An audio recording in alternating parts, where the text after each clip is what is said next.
नमस्कार। मैं पंडित राजेश अवस्थी आप सभी दर्शकों का आपके अपने YouTube चैनल कुंडली किस्मत की पर बहुत बहुत स्वागत करता हूँ। 4 जुलाई से 10 जुलाई 2025 तक का कालखंड वृश्चिक राशि और वृश्चिक राशि के जातकों के लिए कैसा रहने वाला है, आज इसी विषय को लेकर मैं आपके समक्ष उपस्थित हूँ। इसे आप साप्ताहिक राशिफल या वीकली हॉरोस्कोप भी समझ सकते हैं, लेकिन सबसे पहले 4 से 10 जुलाई के मध्य में पंचांगत महत्वपूर्ण विषयों पर एक दृष्टि डाल लेते हैं। आषाढ़ शुक्ल पक्ष की एकादशी अर्थात 6 जुलाई को देवशयनी एकादशी है। इस दिन से भगवान विष्णु 4 मास के लिए पाताल लोक में निवास करते हैं और 4 मास तक के लिए शुभ कार्य विवाह आदि वर्जित रहते हैं। 6 जुलाई को संध्या काल में 7:18 पर देवगुरु बृहस्पति उदय होंगे, जो कि 12 जून 2025 से अस्त चल रहा है। 6 जुलाई को प्रातः 8:07 से रात्रि 9:15 तक भद्रा काल रहेगा। इसमें यथा संभव नए और शुभ कार्य नहीं करने चाहिए। 9 जुलाई को प्रातः 1:37 से 10 जुलाई तक दोपहर 1:58 तक पुनः भद्रा काल रहेगा। इसमें भी यथासंभव नए या शुभ कार्यों को टाल देना चाहिए। देखिए, साप्ताहिक राशिफल मुख्यतः चंद्रमा की गति पर आधारित होता है। चंद्रमा 2.25 दिन में एक राशि को पार करता है और 8 दिन में अर्थात सप्ताह भर में चंद्रमा 3 राशियों का भोग करेगा। चंद्रमा नवग्रहों में सर्वाधिक तीव्र और परिवर्तनशील ग्रह माना जाता है। इसकी गति सर्वाधिक होती है। एक राशि में 2.25 नक्षत्र होते हैं। एक नक्षत्र का मान 13 अंश 20 कला होता है। एक नक्षत्र में 4 चरण होते हैं। एक चरण का मान 3 अंश 20 कला होता है और एक चरण को पार करने में चंद्रमा को सिर्फ 6 घंटे लगते हैं। एक नक्षत्र को पार करने में 24 घंटे और पूरी राशि को पार करने में चंद्रमा को सिर्फ 2.25 दिन लग जाते हैं। जहां एक राशि को पार करने में या एक राशि को भोगने में शनि को 30 वर्ष, राहु केतु को 1.5 वर्ष, बृहस्पति को 13 महीने, मंगल को 1.5 महीने, शुक्र और बुध को 1 मास लगता है। वहीं चंद्रमा अपनी तीव्र गति से सिर्फ 2.25 दिन में एक राशि को पार कर लेता है। इसीलिए हमारी मानसिक व्यवस्था और हमारी संपूर्ण मानसिक स्थिति, जिसमें भावनाएं, फीलिंग्स, कल्पनाएं, मानसिक संरचना, मस्तिष्क का निर्माण, ये सभी चंद्रमा द्वारा निश्चित, निर्धारित और संचालित होती हैं। यही कारण है कि हमारे विचार और हमारी सोच बहुत तेजी के साथ बदलती है, क्योंकि चंद्रमा बहुत तेजी के साथ चलता है। हमारे दैनिक जीवन के प्रत्येक कार्य व्यवहार पर, गतिविधियों पर चंद्रमा का सीधा प्रभाव होता है। यही कारण है कि हमारे प्रत्येक कार्य व्यवहार और गतिविधि का हमारे मस्तिष्क पर सीधा प्रभाव पड़ता है। तो 7 जुलाई माफ कीजिए 4 जुलाई को प्रातः 3:19 पर चंद्रमा तुला राशि में प्रवेश करेगा और 6 जुलाई दोपहर 2:58 तक चंद्रमा तुला राशि में ही रहेगा और कर्क राशि या माफ कीजिए वृश्चिक राशि और वृश्चिक लग्न से चंद्रमा की यह स्थिति द्वादश त्रिक स्थान 12वें भाव में रहेगी। अर्थात चंद्रमा 12वें भाव में 2.25 दिन गोचर करेगा। उसके बाद लग्न में अर्थात जन्म राशि पर या जन्म लग्न पर 2.25 दिन गोचर करेगा और उसके बाद आपके धन स्थान में 2.25 दिन गोचर करेगा 4 से 10 जुलाई तक। अब चंद्रमा की द्वादश भाव में भाग्येश होकर क्या स्थिति रहेगी? भाग्येश चंद्रमा के द्वादश त्रिक स्थान खर्च स्थान में गोचर करने से भाग्य की शक्ति के द्वारा खर्चा बहुत विशेष रहेगा और बाहरी स्थानों के संबंध से और मनोयोग के द्वारा जातक सफलता पाएंगे। स्थानीय मामलों में भाग्य की कमजोरी रहेगी, क्योंकि भाग्येश चंद्रमा त्रिक द्वादश भाव में गोचर करेगा तो स्थानीय मामलों में जातक का भाग्य थोड़ा कमजोर रहेगा। जातक को स्थानीय कार्यों में थोड़ा सा भाग्य का सहयोग नहीं मिलेगा। धनेश पंचमेश बृहस्पति के द्वादश स्थान व धर्मेश चंद्रमा पर दृष्टि धर्म कर्म दान परोपकार के कार्यों पर धन का खर्च कराएगी। द्वादश भाव में भाग्येश चंद्रमा का गोचर करना और धर्म के नैसर्गिक कारक ग्रह बृहस्पति की चंद्रमा पर दृष्टि धर्मेश चंद्रमा पर दान धर्म परोपकार इत्यादि कार्यों पर धन का अधिक व्यय करा सकती है, क्योंकि चंद्रमा नवम धर्म स्थान का अधिपति होकर द्वादश परोपकार के स्थान में गोचर करेगा और धर्म कर्म के कारक ग्रह बृहस्पति की दृष्टि में रहेगा।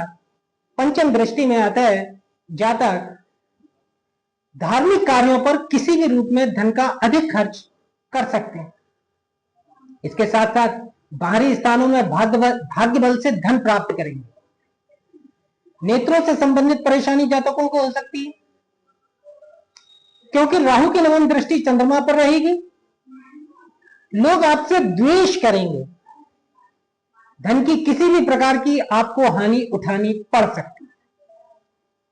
आलस्य से काम बिगड़ेगा, गुप्त शत्रुओं से सावधान रहें। तीर्थाटन का विचार रहेगा, क्योंकि द्वादश भाव यात्रा का भाव है। धर्मेश नवमेश चंद्रमा द्वादश भाव में गोचर करेगा, तो जातक तीर्थ यात्रा पर जाने का मानसिक रूप से इच्छुक रहेगा या विचार बनाएगा। जीवन साथी की बीमारी की चिंता रह सकती है, क्योंकि चंद्रमा सप्तम स्थान से छठे स्थान में गोचर करेगा द्वादश भाव में। शत्रु पक्ष में दिक्कतों के मामलों में भाग्य बल और मनोबल की शक्ति से आप काम निकालेंगे। भाग्य चंद्रमा 6 जुलाई को दोपहर 2:58 पर लग्न में अर्थात अपनी नीच राशि कर्क में गोचर प्रवेश करेगा और जुलाई प्रातः 3 और 8 जुलाई प्रातः 3:14 तक चंद्रमा वृश्चिक राशि में ही आपके जन्म राशि पर या वृश्चिक जन्म लग्न पर गोचर करता रहेगा। चंद्रमा का आपकी जन्म राशि या लग्न पर राशि पर नीचस्थ गोचर प्रथम केंद्र देह के स्थान पर होने से भाग्य पक्ष में कमजोरी रहेगी। अभी भी भाग्य पक्ष आपका कहीं ना कहीं कमजोर रहेगा, क्योंकि चंद्रमा भाग्येश होकर लग्न में नीचस्थ गोचर करेगा, तो भाग्य पक्ष में कमजोरी देगा। देह में कुछ कमजोरी या आलस रह सकता है। धर्म कर्म के कार्यों में अरुचि रहेगी। भाग्य की उन्नति के मामले में कुछ रुकावटें आएंगी। यदि जातक अपने भाग्योन्नति के लिए या भाग्य उदय के लिए प्रयास करेगा, तो उसमें रुकावटें और परेशानी का सामना जातक को निश्चित रूप से करना पड़ेगा, क्योंकि चंद्रमा नीचस्थ गोचर कर रहा होगा। मन में अशांति अनुभव करेंगे। मनोबल और भाग्य बल के द्वारा रोजगार में सफलता मिलेगी, क्योंकि चंद्रमा की सप्तम दृष्टि सप्तम स्थान पर होगी, जो कि दैनिक रोजगार का स्थान है, जहां पर शुक्र स्वराशित गोचर कर रहा है पहले से। तो रोजगार के स्थान में जातक को निश्चित रूप से अपनी मानसिक शक्ति के द्वारा और भाग्य बल के द्वारा सफलता मिलेगी। अच्छा धनोपार्जन करेंगे दैनिक रोजगार से। इसके साथ साथ भाग्येश चंद्रमा की उच्च दृष्टि सप्तम स्थान पर होगी। अपने भविष्य निर्माण के लिए जातक चिंतित रहेगा। जन्म राशि या लग्न पर चंद्रमा का गोचर कुछ न कुछ सुख अवश्य जातक को प्रदान करेगा, क्योंकि लग्न केंद्र और त्रिकोण दोनों स्थान होता है। कल्पना शक्ति में जातक की निश्चित रूप से वृद्धि होगी। इसके साथ साथ जातक में कुछ न कुछ ईर्ष्या की भावना रहेगी। सप्तमे शुक्र की चंद्रमा पर दृष्टि एवं चंद्रमा की सप्तम स्थान पर उच्च दृष्टि वैवाहिक सुख दैहिक सुख प्रदान करेगी। जातक का दाम्पत्य जीवन सुखदायी होगा और जातक इस कालखंड में दैहिक सुख भी निश्चित रूप से प्राप्त करेंगे। भोग विलास में मन आसक्त रहेगा। खर्चों को लेकर भी मन में चिंता या फिक्र रह सकती है। विपरीत लिंगी या जीवन साथी के सहयोग से भाग्य का बल बढ़ेगा। रोग और कर्ज को लेकर फिक्र रहेगी। मंगल की चतुर्थ दृष्टि चंद्रमा पर है, इसीलिए कर्ज को और रोग को लेकर जातक निश्चित रूप से चिंतित रह सकता है। 8 जुलाई को प्रातः 3:14 पर चंद्रमा धनु राशि में प्रवेश करेगा और 10 जुलाई तक आपके धन स्थान में ही गोचर करता रहेगा। तो भाग्येश चंद्रमा का धन स्थान में गोचर होने से मन और भाग्य की शक्ति से अच्छा धनोपार्जन करेंगे। एवं धन की शक्ति का आनंद पाएंगे। मानसिक रूप से धनार्जन होने से आप प्रसन्न रहेंगे, खुश रहेंगे। मन और भाग्य की शक्ति से अच्छी धन की संग्रह शक्ति भी बढ़ेगी, आपका बैंक बैलेंस बढ़ेगा, आपकी जेब में रुपया बढ़ेगा। धार्मिक कार्यों से भी धनार्जन करेगा। जो जातक वृश्चिक राशि या वृश्चिक लग्न का धार्मिक संस्थाओं में कार्यरत है आजीविका के हेतु, उन्हें चंद्रमा अच्छा धन प्रदान करेगा, क्योंकि चंद्रमा या धर्मेश होकर धन स्थान में गोचर करेगा। आयु स्थान में शक्ति मिलेगी, क्योंकि चंद्रमा की अष्टम स्थान पर दृष्टि रहेगी। वाणी में नम्रता, विनम्रता और मिठास रहेगी। इसके साथ साथ परिवार में सुखों की वृद्धि होगी। चंद्रमा मां का कारक होने से धनभाव में चंद्रमा का गोचर माता से धन लाभ कराएगा। महिला कर्मचारियों के सहयोग से भी धन की प्राप्ति होगी।